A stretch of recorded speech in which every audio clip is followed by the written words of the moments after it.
Hi, and welcome to this week's Torah review. He's arguably the Torah's most infamous villain, and his name is the name of this week's Torah portion.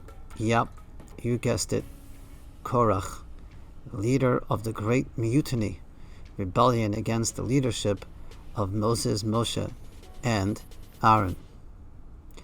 Interestingly, when Moshe himself recounts this episode in the book of Deuteronomy, he does not make explicit reference to Korach as the leader of the rebellion, though he was. And of course we know that in the wake of the rebellion, Korach and his cohorts were all buried alive in the ground as it miraculously opened beneath their feet. Rather, there are two individuals that Moshe does make explicit reference to, and their names were Dosan and Aviram, two brothers and brothers-in-law actually, who for many, many years had been nothing short of Moshe's primary protagonists. And yet, in this week's Torah portion, as Korach stages his rebellion, and Dosan and Aviram are right there by his side, notwithstanding the long history which we'll touch upon of Dosan and Aviram's opposition to Moshe, Moshe summons them to talk to them, to try and to appease them. And yet they are defiant and outrageous in going so far as describing Egypt, not the Holy Land, as the land flowing with milk and honey. And the question that many commentaries ask is why Moshe even sought to reach out to them in the first place. And our sages derive a law, a mitzvah, according to many commentaries, from Moshe's outreach to Dosan and Aviram, and that is al tachzik b'machloekes. Don't perpetuate division. Now, it sounds like a very idealistic type of mitzvah when you have people that are clearly against you and have demonstrated their opposition for many, many years. Is there no tipping point? Is there no threshold? Is there no point at which you do not try to appease, at which you give up on any goodwill on the part of another? And in this particular instance, this tension or this opposition from Dosan and Aviram to Moshe stretched back 60 years, going back to the book of Exodus, when Moshe was a young man, first emerging out of Pharaoh's palace, and he sees an Egyptian taskmaster beating up on a Jew and says to him, "You evil individual, why are you doing that?" And Moshe looks to his left and to his right and kills the Egyptian abuser. Who was this Egyptian abuser beating up?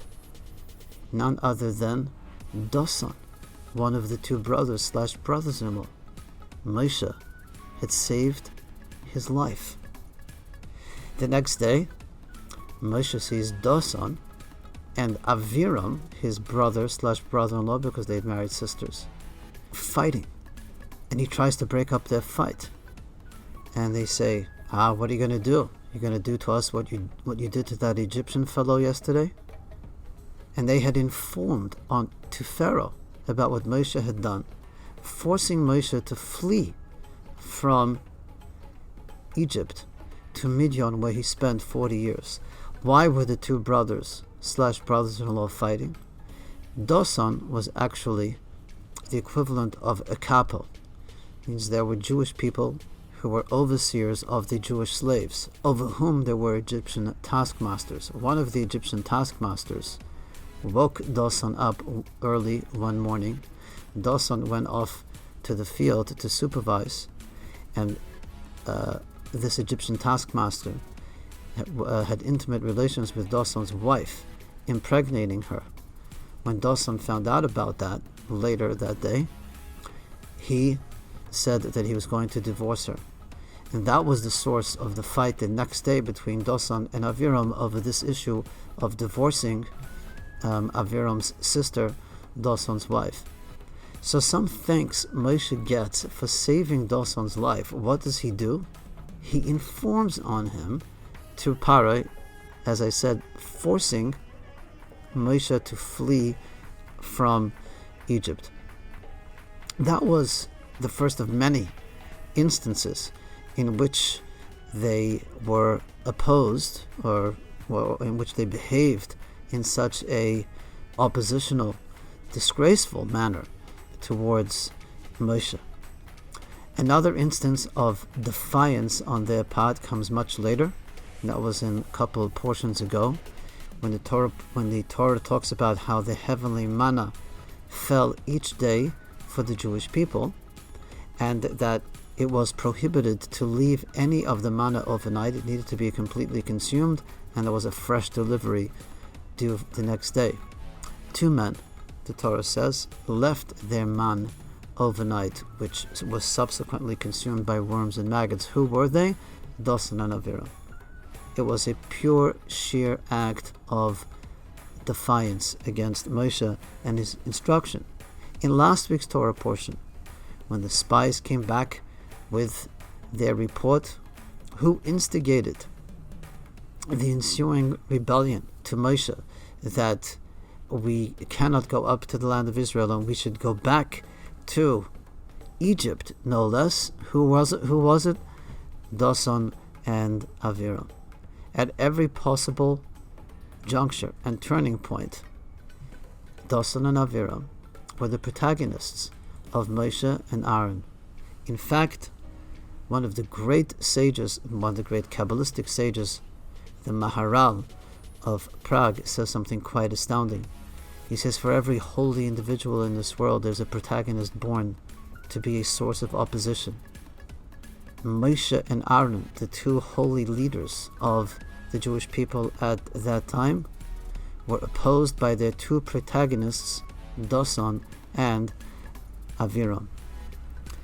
And yet, given all of this history of defiance to Moshe, disrespect and opposition, when Korach staged his rebellion, Moshe is still reaching out to them.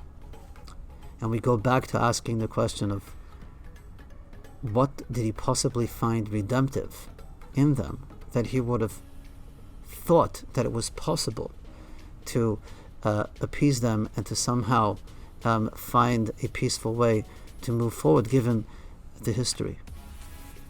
Well, speaking of history, there's one other side to the story of Dosan and Aviram and to their history, and that's this.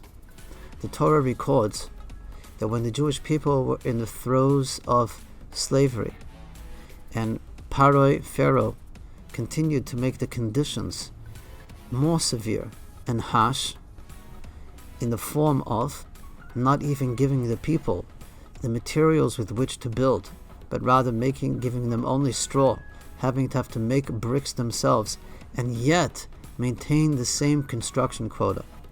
The Torah records that 2 of the Israelite overseers came and stood defiantly before Pharaoh, demanding of him. How could he do such a thing to the people, making their slavery so much more severe, their conditions so impossible, and shared the same sentiment with Moshe and Aaron as they took leave of Pharaoh from the palace. Who are these 2 individuals? Dosan and Aviram. So there was in fact another side to them. And when they saw the suffering of their fellow people intensified to the degree that it did, they actually stood up to them. Now here's a fascinating slice of history.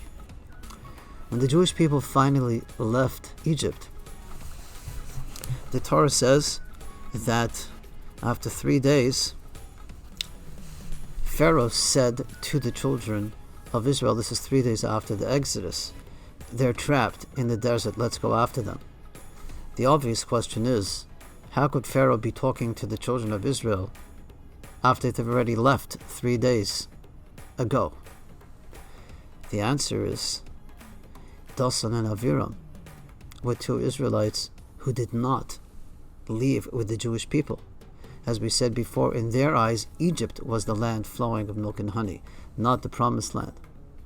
And when Pharaoh did take up pursuit and chase the people with his cavalry, and of course led him to the sea where the Jewish people were encamped, Dasan and Aviram went with him to bring the people back. And as the Pharaoh and his cavalry proceeded into the water, of course they all drowned. And our sages tell us that miraculously Dasan and Aviram did not drown with Pharaoh and his cavalry, and they were spared and they were saved, and that's how they ended up in the desert, rejoining the Jewish people. By what virtue and by what merit were they effectively on the receiving end of another miracle, of a second splitting of the sea? It was in the merit of the fact that they spoke out and spoke up against the injustice being perpetrated by Pharaoh against their brethren, and with the intensification of the slavery. And this, my friends, is what Moshe was able to continue to see in them. Notwithstanding the fact that they were such protagonists all these decades, Moshe refused to define the totality of them as such. On Sunday, we are going to commemorate Gimel Tammuz, the yahrzeit of the Rebbe. And the Rebbe shared this insight in terms of Moshe's perspective of Dasan and Aviram through the words of our sages and the ethics of our fathers, in which Rabbi Yeshua ben Prachya says, quote, Hevidon es kol ha'adam l'chavschus, judge every man favorably. Now it sounds again like a very beautiful, high-minded idea, but very hard to practically implement. Are we supposed to judge every person and everything that they do favorably and find sort of some silver lining? So here is how the Rebbe explains it so beautifully and so practically. It doesn't mean that a person is supposed to be naive and turn a blind eye to something perpetrated by someone else. But the language of the Mishnah is very precise. It says, judge the person favorably. And what that means is this.